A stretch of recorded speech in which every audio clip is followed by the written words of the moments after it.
Okay, everyone, time to start, and it's our last day of class, so we should all be happy.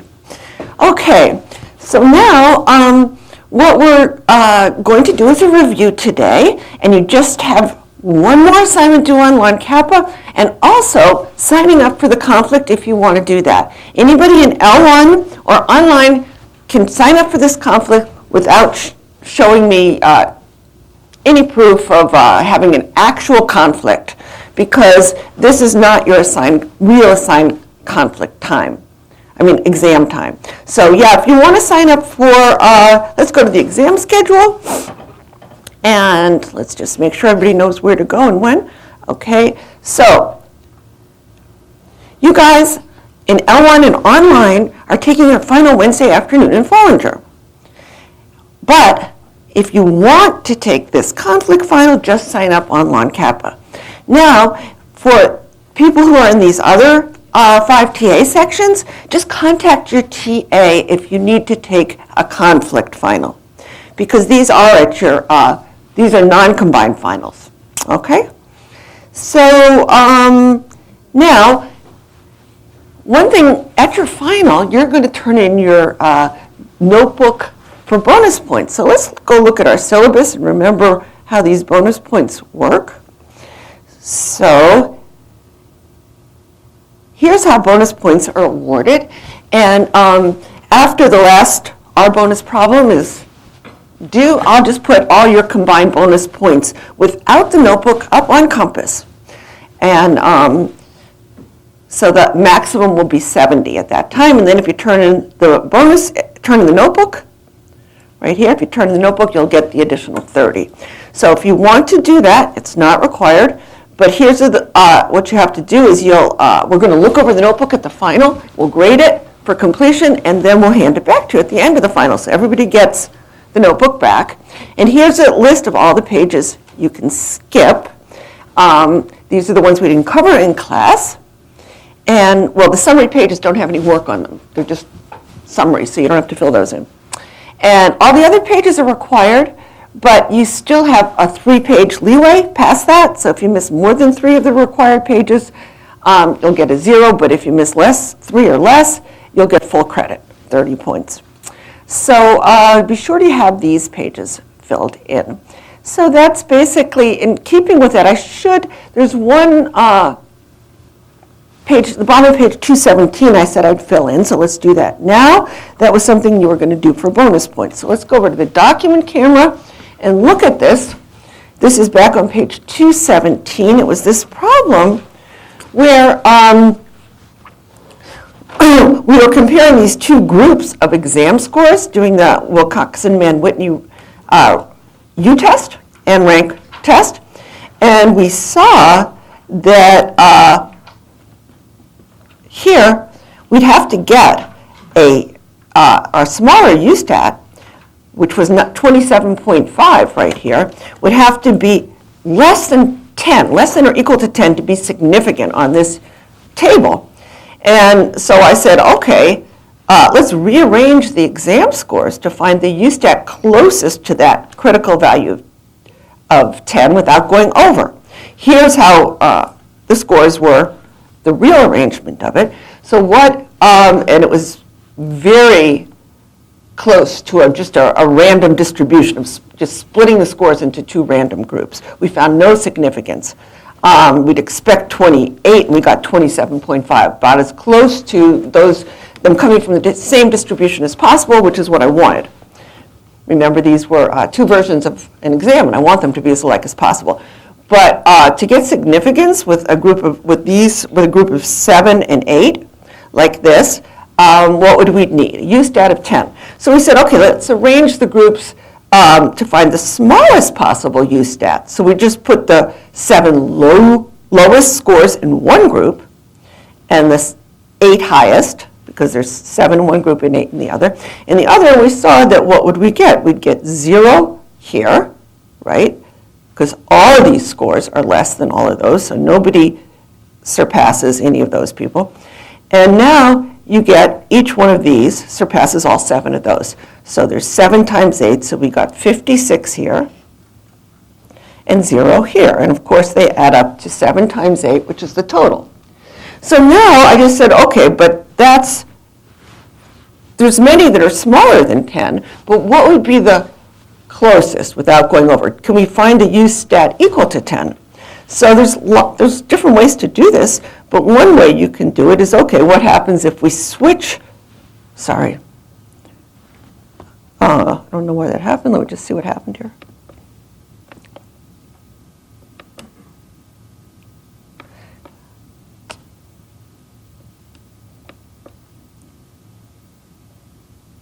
Okay, so what would happen if we just put our lowest score over here?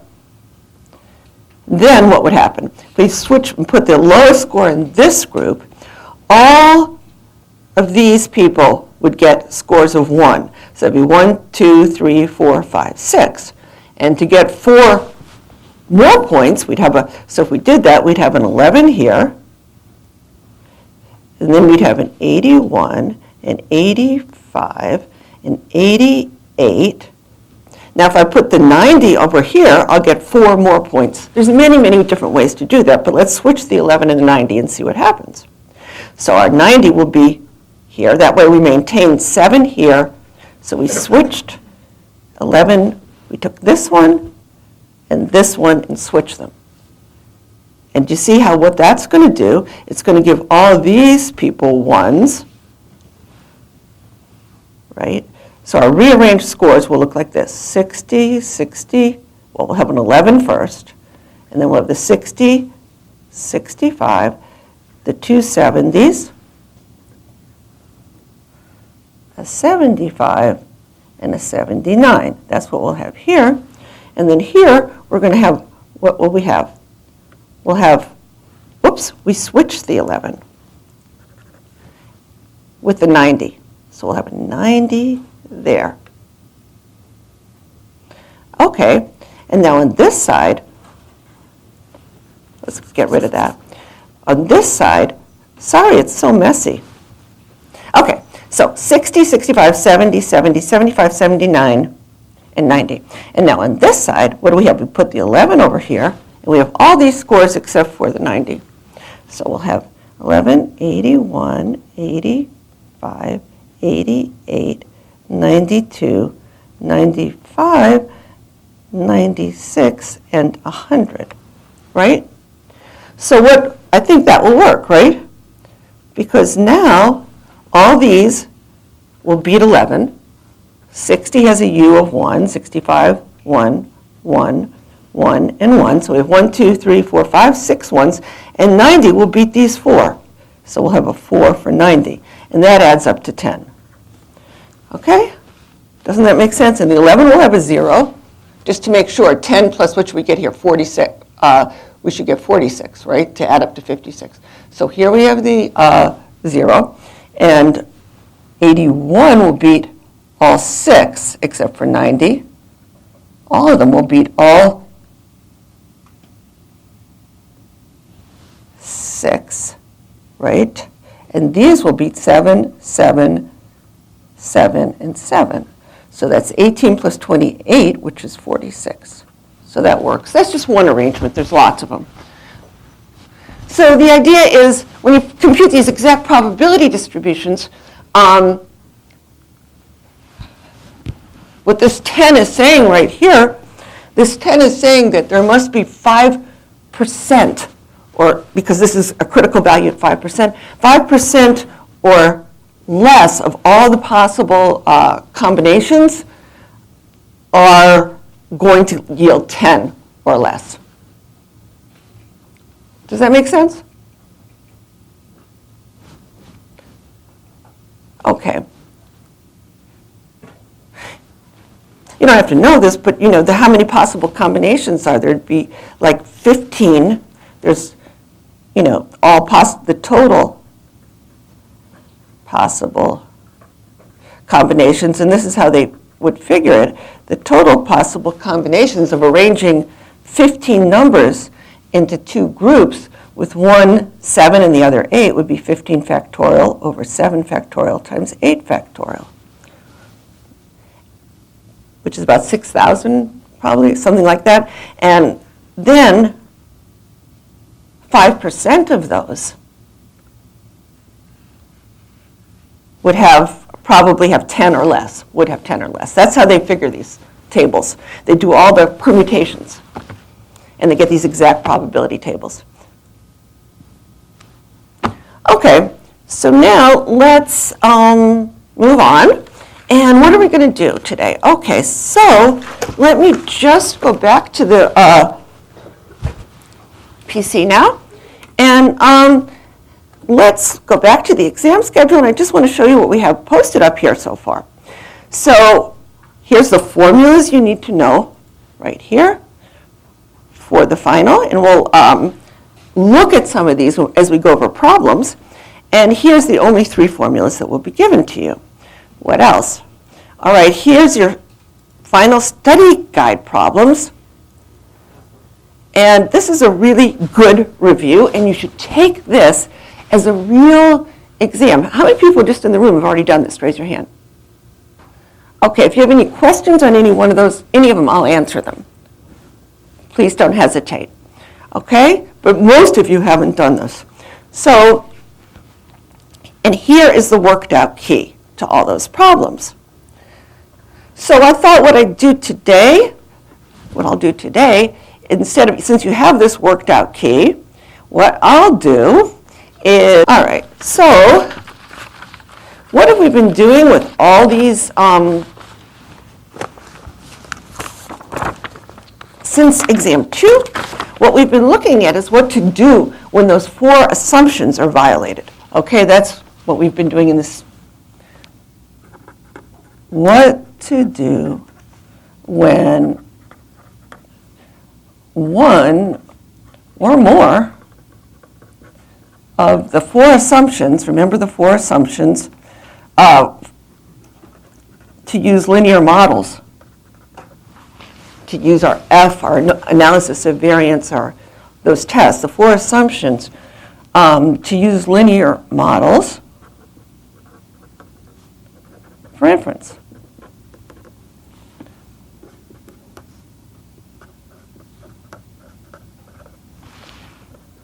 So what to do when they're violated? So what are those 4 assumptions? They're on page 187, just to refresh your memory. Page 187 looks like this. So we have these assumptions of linearity, independence, equivariance, and normality of the errors. We've been talking about those assumptions a lot. And generally speaking, when you have real data sets, they're not going to be usually something somewhat violated. So these non-parametric tests and the things that we've been doing go beyond the usual intro stats course and are very useful. So what have we been doing? So when they're violated, there's basically 2 types of things that we can do. We can do non-parametric tests, which don't non-parametric tests. They don't assume particular underlying distributions. But another way to think of it is they don't, if you've noticed, they don't estimate our population parameters. They don't estimate parameters. What do I mean by parameters? The betas. They don't estimate those betas. We haven't been doing that at all. They don't make a model to estimate the betas. What do? They just give you p-values for the overall null. That's all they do. So that's a disadvantage of them. You don't get parameter estimates. You don't get confidence intervals. You just get p-values to test the overall null.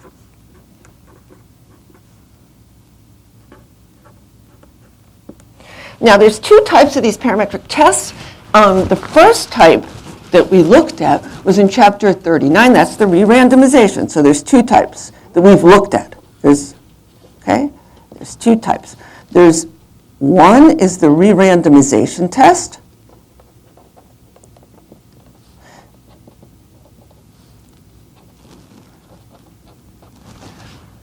And that's basically a resampling test, and it's chapter 39. And what does it do? It uses the computer.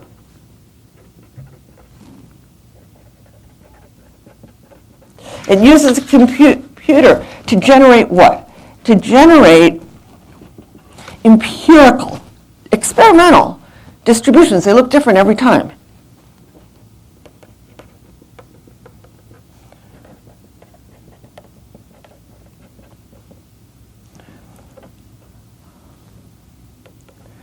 Using what? Using our actual data, the actual y and x values that we get. They just split the connection between them.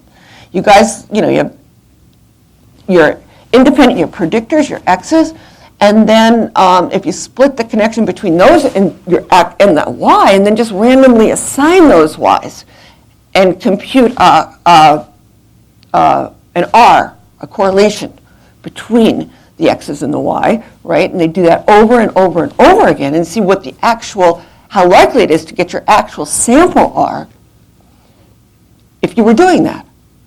If it was just completely random chance and your y had nothing to do with your predictor values.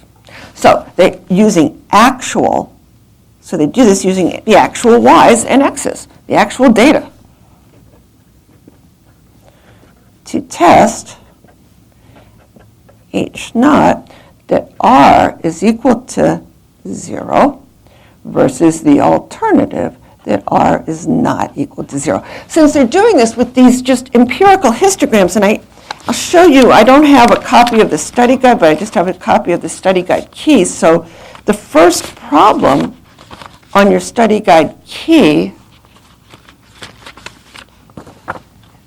is just that. I mean, you don't have to look at these questions here, but it's doing exactly that. This is your real data that you are asked to, you said what ethnicity you are, and from that ethnicity, we're trying to see if there's differences in how religious you are. So you gave religious ratings between 0 and 10. And this is the actual data right here. And when we did this, we got an R of 0.24. Okay, so this is the idea. You get an R of 0.24. That's your actual. So instead of doing ANOVA and an ANOVA analysis, what do we do instead? We just say, okay, we're going to take these 328 students who answered this survey. They all had a real y variable associated with their ethnicity. We're going to break that and just randomly assign everybody a religious rating, regardless of what ethnicity you are. And then we'll say, okay, so we take those, all the ratings, and everybody then gets a random religion, how they'd random, just by random chance. And we see if we did that over and over and over again, this is a simulation of that, we do it 1,000 times, we get this empirical histogram. And we just see where our actual sample data lands. How far does it land? If it lands too far out, like here's, the p-value is just any of this, how much of the area of this histogram is landed even further out. And in this case, none of it did. So our p-value would be 0. But every time we do it, we're going to get something slightly different. The more randomizations, the smoother it is. So that's the randomization test, okay?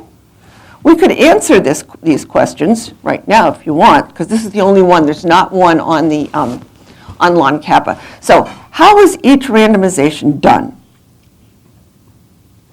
Well, there's 328 y variables, so it has to be, it's not numbers between, no, it's your actual data. It's the 328 religious ratings were randomly divided into 4 equal groups? No.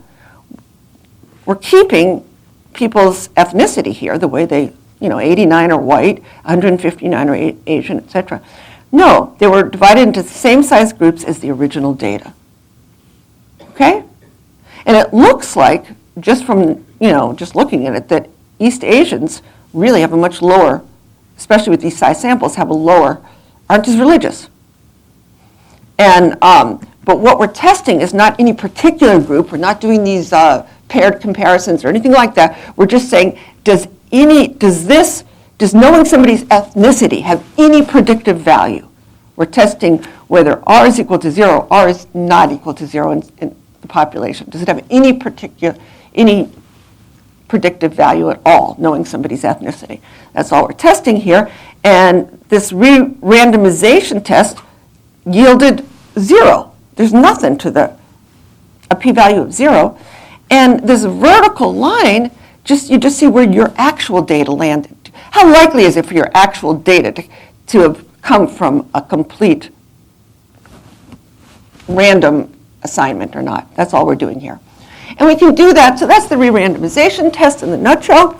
And you know what I suggest you do you can rethink this problem, but also do your homework, the first homework on chapter 39. That was your very first homework, the start of exam 2 material. I would do that one again. And that would be, I would do that homework again, and that's the best thing, because there is none on the practice test. But that's just the idea. Any questions on that?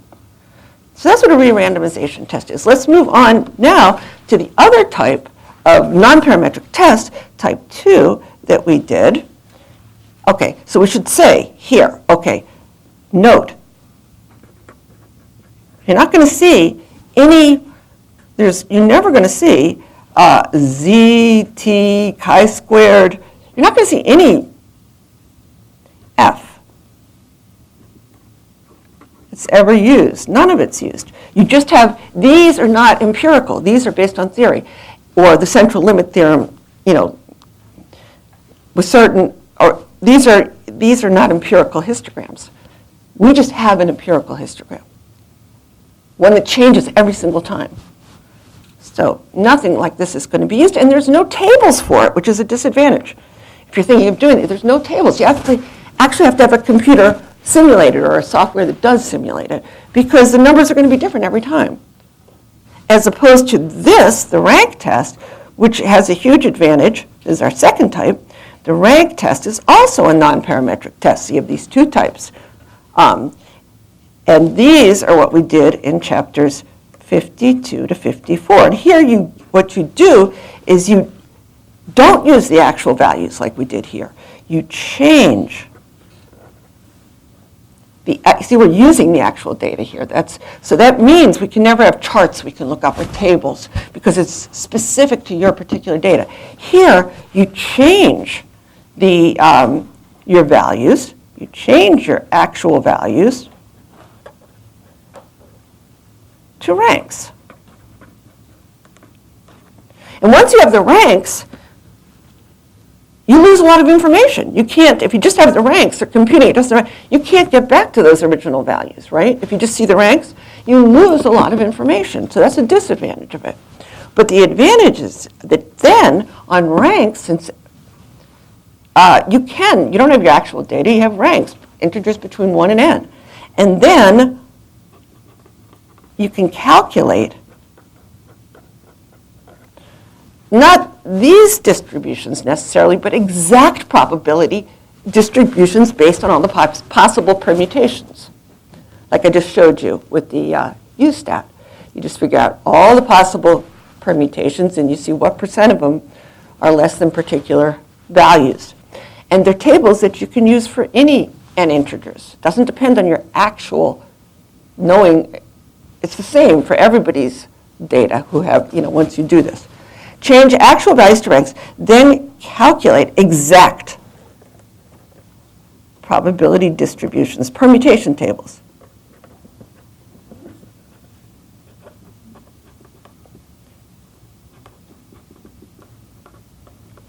Okay, and now when n gets big enough for small values, you can do that. But when n gets large, there's really no need to do it, because then the central limit theorem kicks in, and you can use the z and the chi-square tests. Okay? So this is for, now we drew this arbitrary cutoff of, for n less than 7, but the tables go up a little bit higher than that. That's for each sample size. So if you had Mann-Whitney, you'd have to have 7 and 7, 14 data points. If you had Driscoll-Wallace, you'd have to have at least 3 groups, 7 for each group. Okay, and then, but even we're not going to provide you. Okay, so then for n greater than or equal to 7, you can use the normal approximation. And that's a huge, and you can't do that with such a small sample size. Usually, the reason we can do it is because we just have integers between 1 and n. Okay?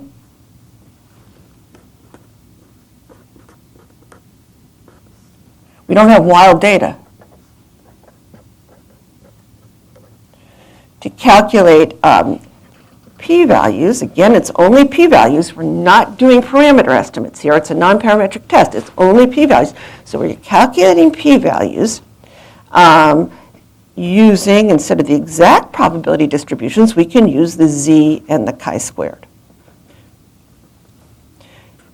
Never the t or the f. Why not? Don't they also depend? Why? Because what are they used for? They're used when you don't know the standard deviations of the data, but you always know the standard deviations of the data here because you know they're integers between 1 and 7, so they're very easy, or 1 and whatever, n, so they're very easy to calculate.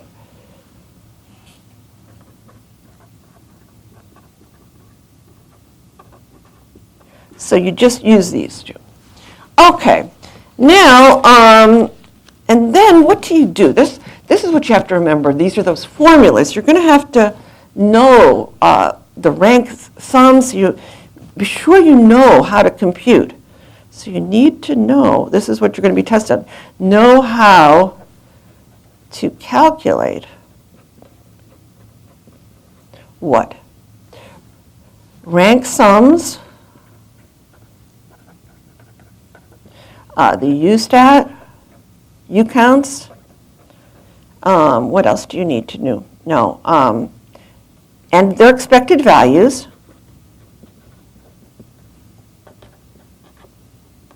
And what will be given to you? The standard error will be given to you.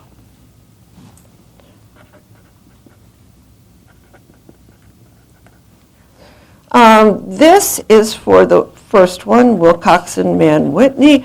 For the next one, I hate these names. They're so hard to say and unintuitive. For the next one, where you have 3 or more groups, you're going to be given, you still need to know the procedure to get these rank sums. You're going to be doing these rank sums, but you'll just be given the H-stat too.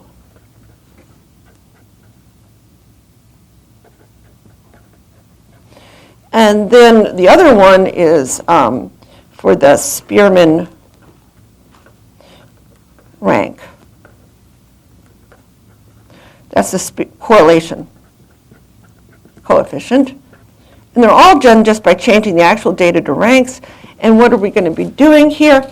You don't have to, in the example in the book, you have to go through and calculate, you don't have to calculate actual SDs. They'll be more like the homework problems. You have to know that you have to change all your data to ranks. And so and you'll be given, and then you'll be given the standard error. So you'll know that you're going to be you'll be given the standard error of the correlation. Okay, so those are the three you're given. I think the easiest way is to go through some examples using this. All right, so we'll do that. And then, now just to give you the whole picture, and then we can do the specific problems, is then we have, those are the non-parametric tests, but then we have these parametric tests. Parametric tests, right? Where we're going to build models still, where they violate one of those assumptions, but we're still going to estimate parameters by building models and estimate the parameters. So we'll estimate, the betas. It's a parametric test, so we're estimating parameters. Those are the betas, right? Those slopes. We're going to estimate those after we transform the data. That's what these things are. And so we're going to do that, and we'll get confidence intervals, and they'll be asymmetric on our symmetric on our transform, but asymmetric on our actual when we transform, and p-values. So we get the whole 9 yards. These are just like the analysis of variance tests. These are using, we're going to use our whole arsenal of, they're more powerful in that we get actual models from these because they're parametric tests. We don't just get p-values. Okay, so what did we do? There's 2 types we looked at. We looked at when data is not normal. When your data is not normal, we use these data transformations, transformation of variables. So when your data is skewed, and so you do these, so this is chapters 40 to 44, and we don't have nice linear data, so it's skewed either, and there's 2 basic ways we looked at, left skewed and right skewed. So this is left skewed, and this is right skewed. It depends on the tail. And what do we want to do? We want to make them normal. So when they look like this, we want to make these, the distributions of the variables, either the y's or the x's, normal. And what do? Well, this is the one we encounter more often, right? This is the one we encounter more often. And we want to base it, and this is the one, well, this is like our exam scores and some other things. And here, what do we want to do? We want to spread these out. So we saying going up the power ladder. You can think of it that way. If you have, this is x, let's say, then you'd use x squared. That would be your first thing, then x cubed. Then if you want to really make these numbers much bigger, you go e to the x, right? But this is the main one that's used. And then this is much more common, and this is the one you'll probably see on your final because we've used it a lot. And there we go down the power ladder. So if this is x, you'd go x, square root of x, x to the 1/2. And then you think of this as going down further, the log of x, and here x to the -1, 1 over x, the reciprocal. So it's going down the power ladder. Okay? So these are how extreme. And this one flips. So this one's not, we haven't used this one. These are the 2 main ones you're going to be looking at. All right. So that's the idea. And then what do? You build confidence intervals on the transform data. You make estimates, and then you have to switch, So you build confidence intervals on transformed data. So then you have to use that 2-step process to get confidence intervals on the original data.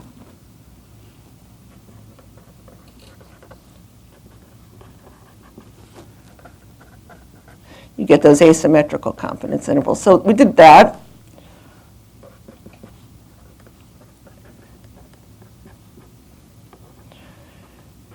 Okay, now what statistics are you going to use? You can use all of them. You can use t. We made confidence interval with t. We could approximate it with a z. F. We didn't do this because we didn't really look at multiple regression with this, but you could. As usual. Okay, so it's just the usual stuff. Now, but we focused on these because we didn't look at multiple transformations very often. All right, now the next one that we spent a lot of time on is logistic regression. And what's that? That's logistic regression. And when do you use this? This is a special case. And you only use it, and this is important, you only use for 0, 1 binary y variables. Basically, what you're predicting, the y variable is what you're predicting, your dependent variable, what you're predicting. Right. So there's a whole, people are asking me questions about this on the homework. It has to be like the answer to a yes/no question. So we'll look at an example of this in the because there are a bunch of them, and you'll see it on the final. How to know the x variables can be either binary, categorical, quantitative, they can be whatever. But the y variable, it's just zeros and ones. You'd have to code it as zeros and ones. And that's why what we end up doing is having these, what we're really doing is we fit this probability curve, right? So we have these three forms, and this is what you need to know. What we're really doing is we're fitting the probability of getting a 0 or a 1, right? And then we have the three forms. We have this S-shaped curve, the probability form, and that's the probability form. And then we have what? The exponential form, that's the odds. It looks like this, an exponential curve. That's our odds. This is our probability. And what we actually fit the parameters for, we're doing a parametric test. We're getting parameters for a model here. What we do that for is this, the straight line form, which is the log odds form. Okay, that's the one for just simple regression that we actually have a linear equation. We have an intercept plus b1 times x, plus we could have multiple x's if you want, but that's the form of it. And we estimate those parameters using an analog, using something like a z or a chi-squared. It's not, we're not using least squares regression, but it's basically distributed as a z or chi-square test. Okay, so we can do that, and then to get back to the probability, of course the odds is then e to the b to that, to anti-log that, and then to get to the probability, remember the probability is odds over 1 plus odds. So that's the form that the S-shaped curve is in, is equal to your odds, and you can have many x's, over 1 plus that. And you should be able to go back and forth among these three forms. But this is the form where the betas are estimated. We believe this is the form where the equation that you're going to get, that through maximum likelihood methods, the computer is going to give you results in this form, and then you move through here. And you're going to get confidence intervals here, right? And then you'll change them. And this form yields the odds ratio right there. The odds ratio you need to know is going to be e to the b1. It's right, and it's the ratio. And then what else do you need to know? The odds ratio, and well, let's do some of these problems. Okay, so that's the basic idea. So we did the first one. Okay, so now why don't we do one that looks, we did chapter 39, the re-randomization. So now let me see if I can find, here is the same problem that you have on, right here. This question 1 is this question 1 on your Lon Kappa practice test. Okay, and it's actually taken from a real exam. I have the real exam here from December 2017. All right, so I think, suppose you'd like, we can go through this problem here. And it's okay to go through because you'll probably get different numbers. Maybe not, though, because this is actual data. I'm wondering if you're going to get different numbers or not. You might not, but we can go through it anyway. All right. Suppose you'd like to do a linear, okay, so here you look and you see this, you've seen this a lot, right? You see this, all the data's clumped here. You can't even see it. You don't have a good linear model, so you look at the variables, and here's, what is this doing? This is population in 77 US cities, and this is their area, okay? And they're all squished down here. So what do we want to do? We want to spread them out. So here's the histogram of the area, and here's the histogram of the population. So this is Y, and this is X. Y and X. All right, so let's say you'd like to do a linear regression. You see that let's just say both variables. that both variables are skewed. Once you see this, you see both variables are skewed, and they're right skewed. So which transformations should you use? Just circle them. You know this. We just went over it. It's right skewed. We want to bring those in. So we want to go down the power ladder. We want to do what? Either the square root or the log. That's what we want to do. All right? Now, does everybody understand that? All right. So now, below are histograms of the transformed area. Okay. So one is, you know, if you got this right, you know one's the square root and one's the log. Which is which? Well, the one that does a more, takes it further. This is still skewed, so this is the square root, and this must be the log, so we'll make it even less skewed. This looks great. Okay? So now here's the scatter plot versus the residuals. All right, they look okay. And here's our regression equation, and it's not a logistic regression equation. Why is it not logistic regression? Even though there's a log here, this is not a 0, 1 variable. Area is not a 0, 1 variable, and log of area is not a 0, 1 variable. Okay? We don't have 0, 1 y's in this. So don't confuse log transformations with logistic regression. This is just, we have quantitative x's and y's, and we're just doing a log transform. So that's what we've got here. And we've got this, and now this standard deviation of the errors is on the log area. Okay? That's what it's on. So we want to use this to predict the log area and area of a city with a specific population. All right. All right. So now I did this, and when I did this whole thing, what did I get? This is 5.95. That's what that worked out to be. So then what I did, I said e, this is, which is equal to, this is equal to e to the 5.95, e to the log area, and that is equal to 382.51 square miles. All right? So that's what we've got. That's our answer. All right, so now what are we going to do? Now we want to have a 95% confidence interval to your estimate of area. And yes? Whoa.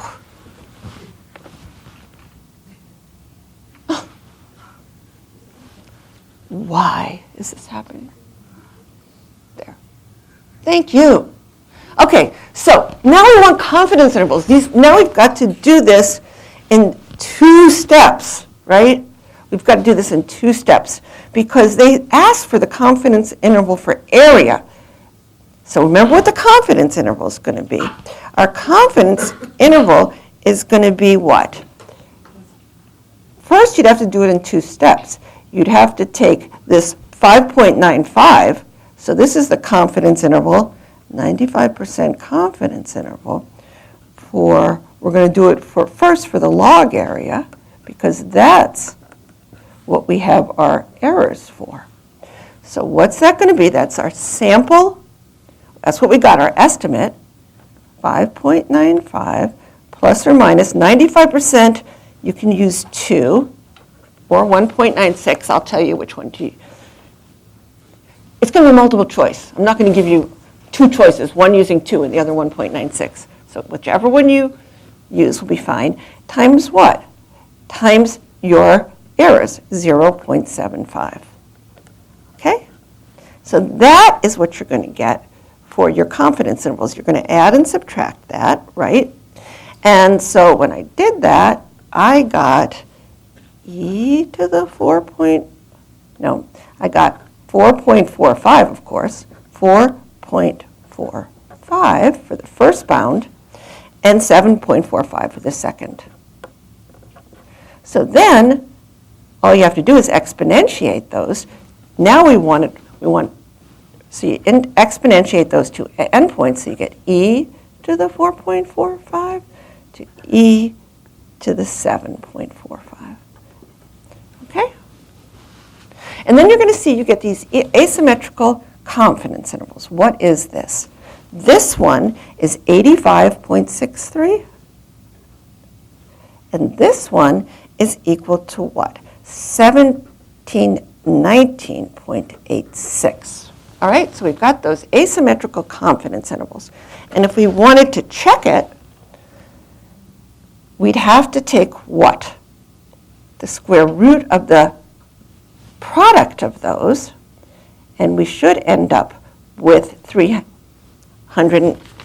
So if you wanted to check it, if you wanted to check this right here, to check that you got the right answer, what would you do? You take the square root of 85.63 times 1719.86 and ask yourself, do you get your actual estimate of 382.51?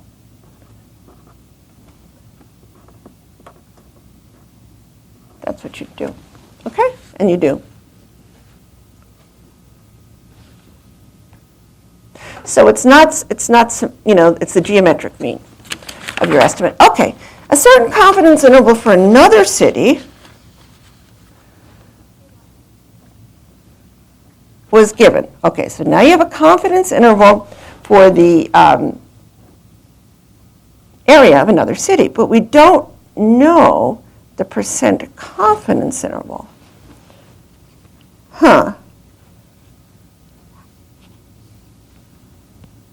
If possible, calculate the estimated area of the city and show work.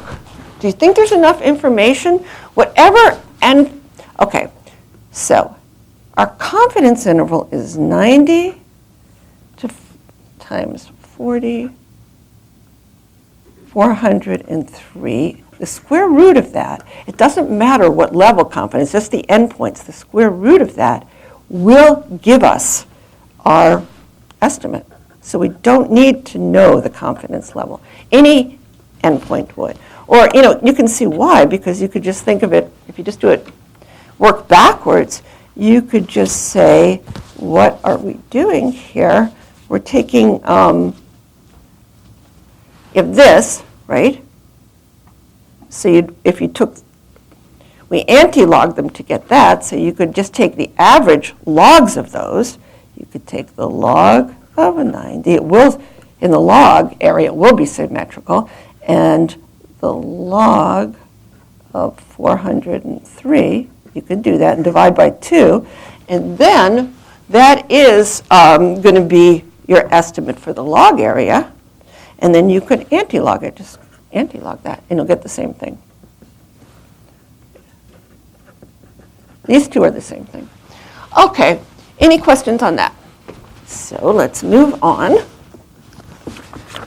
And here's that question that I wanted to get to. Yay. For each of the following, is it appropriate to use logistic regression? Circle yes or no. I want you to do this. Yes? Question for you. On the other page,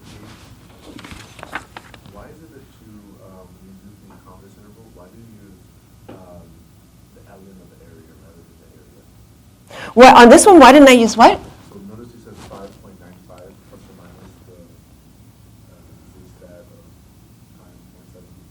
Why didn't I use this? To the left. This. Yeah, so why did you use the ln area rather than just area? Okay. This is a confidence interval for the ln of the area. But they asked me for a confidence of the area for these limits. So I had to do e to the, do you see what I'm saying? So I just did e, this is e to the 5.95 minus that, and this is e to the, right? 5.9 plus that. Make sense? And that's why the geometric mean makes sense. All right, let's go back over here. So now you've had time to think about this. Do this, circle them out. You should get these right. Just ask yourself, if what you're predicting, you can frame it as a yes-no question. Could you say predicting eye color? Yes, no. You can't say it's not a 0, 1 variable. Eye color is categorical, but it's not 0, 1. You can't say change that. It's say predicting whether you have blue eyes. You could say are your eyes blue? Yes or no? But you can't say, are your eyes a color? Or you want to know the particular color. So this is, does everybody understand this one would be no? Whereas yes would be predicting blue eyes, or a particular one. Predicting eye color, meaning predicting whether, this is saying predicting whether your eyes are blue, brown, green, etc. That's not a 0-1 variable. Does that make sense? All right. Predicting year in school from age. No. You can't say change that to a 0-1. It's what year? Which year? Now, predicting passing the final.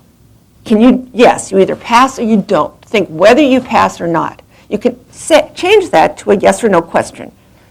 Did you pass the final? All right, or do zeros and ones.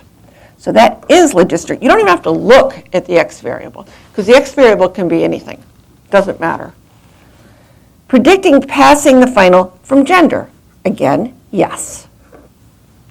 Predicting the log of children's income from the log of their parents' income. That is not a 0-1 variable, children's income. No. And log is not. That's not. So this is no. That's a log transform. It's not logistic regression. Questions on that? All right. That's good. I got a whole bunch of questions on the homework, and people are asking me about that. Now, for the following problems, all right, what do you need to know here? Remember, it's a multiple choice test. So you're not going to have all these things to fill in. I could ask you to fill in some of the blanks, but you definitely need probability of success, probability. Do you want me to do this one, or do you know how to do these? Anybody want me to do this? You've had so much practice on this. Okay, we can do a couple. So what are we doing here? So if you have, so what am I given here, though? Probability P, 1P. Okay, so here I'm given the odds are 1 to 12. So the odds, so I take the log of 1/12. You know how to do that. You have to have your calculators. And I got negative 2.48. So that's how you get here. Now, what are odds? Remember how to get from this one you might, I'm glad you asked, because this one you might forget how to do. Okay, so the probability, think of this as success over failure.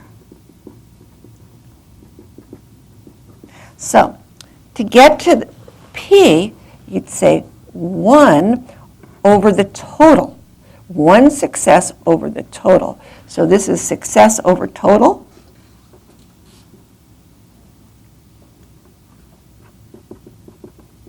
And this is going to be like failure over total. So I'm glad you asked, because it's been a while since we did this. So this would be 12 over 13. Does everybody understand how to do that one? Does that make sense? We can do this one's very easy. I'll just go through it. This is if 2 out of 7 is success and 5 out of 7 is failure. And then your odds are just 2 to 5. And then this you'd have to do on a calculator, and it's going to be negative because it's less than 1. So make sure you know that. Actually, I'm glad you're asking me to do these. This will be important too.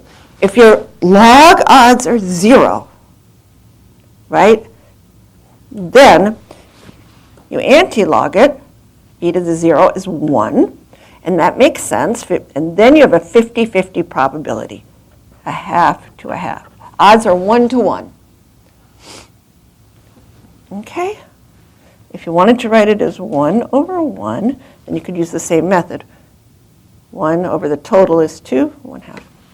Okay, and now this one, 2 7ths, we might as well just do this, 5 7ths. They have to add up to 1, P and 1 minus P. And then the odds are just going to be 5 over 2. And look at this. Now they're reciprocal, so you know that has to be, if this is negative, that has to be positive. And these are reciprocal, so you know that without even using your calculator, you should know that's 2.48. And now we have the odds are 12. And again, that means that the success over failure, it might be easier if you think of it that way, success over failure. So the totals here are 13 and 12 are success and 1's failure. All right.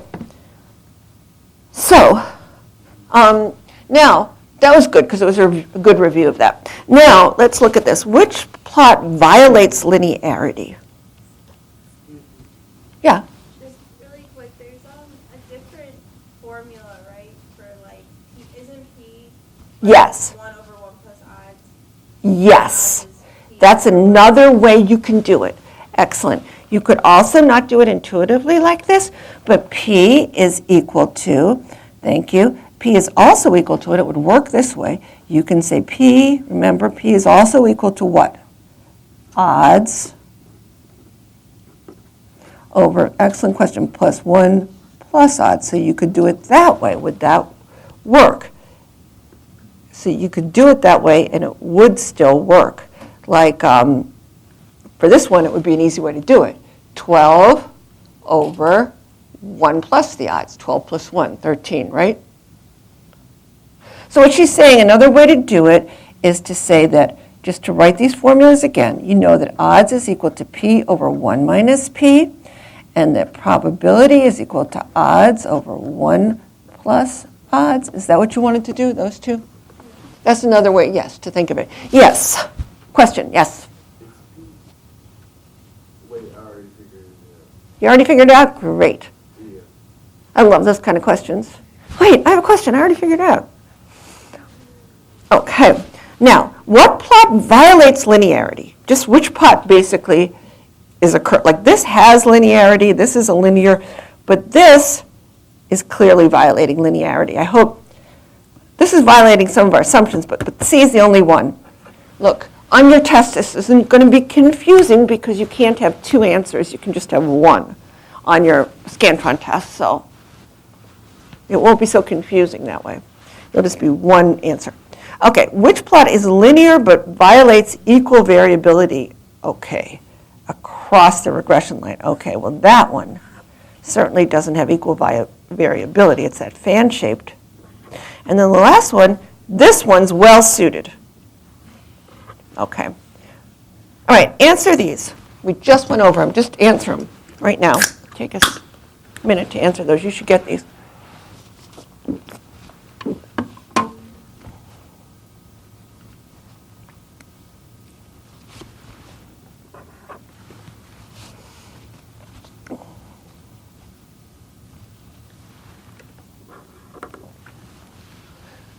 You understand why we talked about those, right? Questions on that? All right. Now let's move on. Let's see what this one is. Okay, this is looking at the odds ratio and stuff. Yeah, this is important. You'll have a question like this. So this is actually very good. This is an actual exam from December 2017. But that was a different class. It was exam 3 because it was a second semester class. Okay, now below is the output. All right, this is output from probability of being Greek. So it's going to be logistic regression because probability of being Greek, a member of a fraternity is, are you a member of a fraternity or sorority or not? That's 0, 1. From this binary gender and drinks per week. All right, based on survey data. Now, so this is logistic regression, and a chi-square test was done for the overall regression and a z-test for the individual slopes. That's what we're doing when you have a big enough sample size, remember, with logistic regression. Could we have used, it's a chi-square-like test, all right? We're doing that deviance table, but it's basically, we're doing a chi-square test. Could we have used F and T tests instead? Yes or no? No. Why? I don't have why. Why? Because, why do you think? Because what's our y variable? Our y variable is zeros and ones, right? Zeros and ones. It's a count.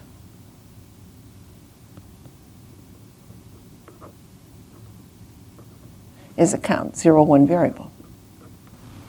So remember, when you have a 0, 1 variable, you can get your standard deviation directly from the mean, right? From the percentage of ones you have. Why? Because y is 0, 1. So SD, you know the SD. So SD can be calculated from that. You don't have to estimate it. So SD would be what? The square root of the number of ones you have, the percentage of ones times 1 minus p. So this mean here, this percentage of ones you have, this estimate you have, also gives you the SDs. You don't have to estimate any SDs. So you only use I can't emphasize this enough, the whole point of using a T or an F is because you're estimating standard deviations. So if you have count data, percent data, you never use it because you don't need it.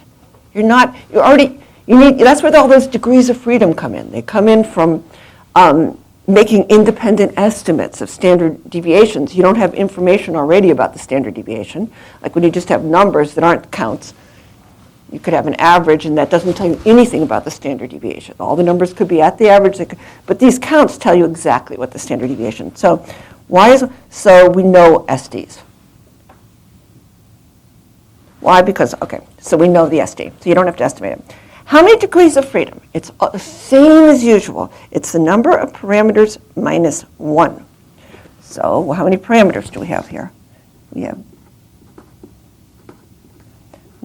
3 parameters. So P is equal to 3. So so the degrees of freedom is equal to P minus 1, which is equal to 3 minus 1. And that's here. Okay? And now calculate the z-test. All right. The z-test, how are we going to do it? It's not given to you.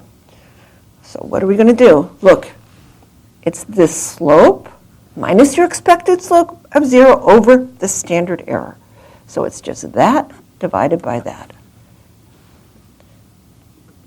Z is equal to observed slope, given to you right there, minus expected slope, which is 0, under the null. So you cross that out, over the standard error of the slope, which will always be given to you in all this, for these exams, because these are too hard to calculate.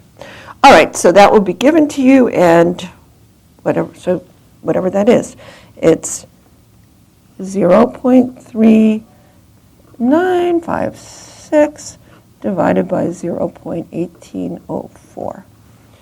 And I got 2.19. All right, so that's the idea. And that's where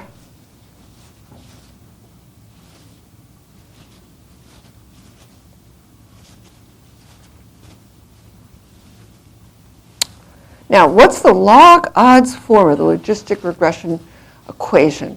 All right, so that's just, you get it right directly from here. What's the log odds form?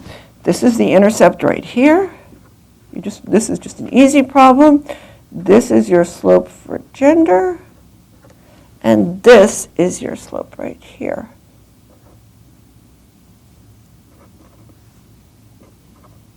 That's a no-brainer. Now, are females more or less likely than males? All right, now you have to know how females, right here. How is gender coded? We have to look somewhere. It's got to tell us where gender is coded. Right here.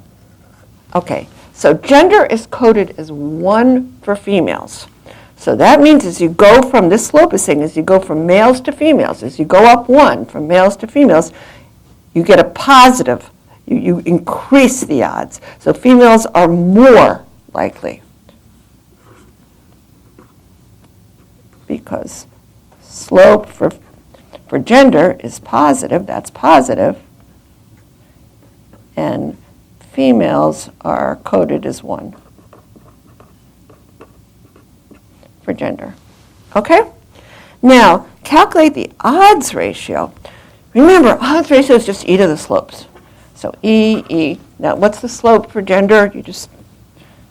Okay, that's what your odds ratio is. And for drinks, it's that. copy it down right. You don't have to, it's multiple choice. So you get those, and then you can calculate them. I calculated this to be 1.49, and this to be 1.1. All right. Now, what's the next one? Okay, to predict the log odds, blah, blah, blah, blah. Okay, so how do we do this?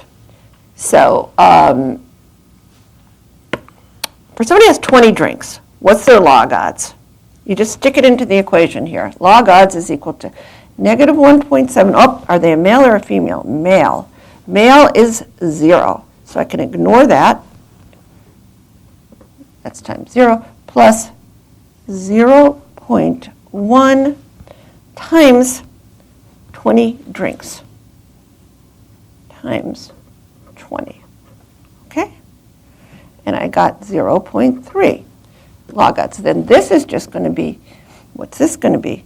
Just e to the log odds, of course. So you just say e to the 0.3, and what's this going to be? This is where you're going to use the odds over 1 plus the odds. So you could do that, and then this is going to be, you could calculate that out, or else you could just say e to the 0.3 over 1 plus e to the 0.3. And I got 0.57. All right. And now, if working backwards, why don't we do that? What if you knew that the probability's 0.5? Then, what are the odds? Well, that's where the odds, you could say, are p over 1 minus p. So that's 1.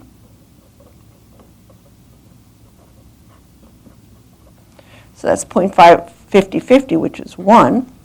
And now the log odds are 0. And then how would you get the number of drinks? Well, you say 0, and you just solve your log odds equation. Is equal to negative 1.7, plus it's for females, so you put a 1 in there, 0.4 times 1, plus 0.1 times drinks. Right? So you get drinks is equal to 13.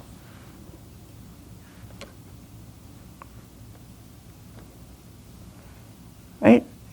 Yeah.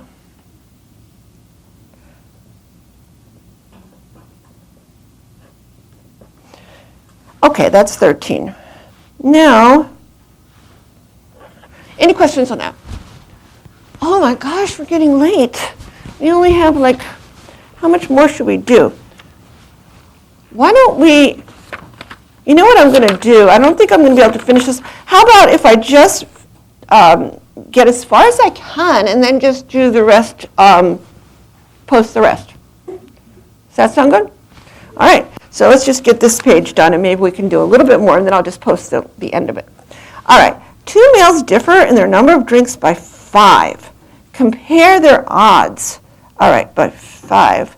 All right, so what did I say the odds are for that? That's 1.1, so I could either use this. For each one, it's going to be, so it's going to be 1.1 to the 5th. Another way I could have written it would be e point, all that times 5 up there. But none of these are that. Okay, would your answer above change if you're comparing the odds of 2 females with a 5-drink difference? No. Remember, multiple regression controls for, it's as if you're comparing the same sex, having the others held constant. So no, it would be the same. That's important. Remember, keeping the other x's the same. So do you understand why, if they differ by, okay, so now 2 males differ in their number of drinks per week by 5. Compare their probability of being Greek. Okay, so now what does this tell us? This tells us probability. Whoa! It doesn't tell us the odd. This tells us how their odds differ, this odds ratio. But probability doesn't, odds ratio doesn't give us the odds. So you don't have enough information. You'd need to know what? Need to know the odds, not the odds ratio.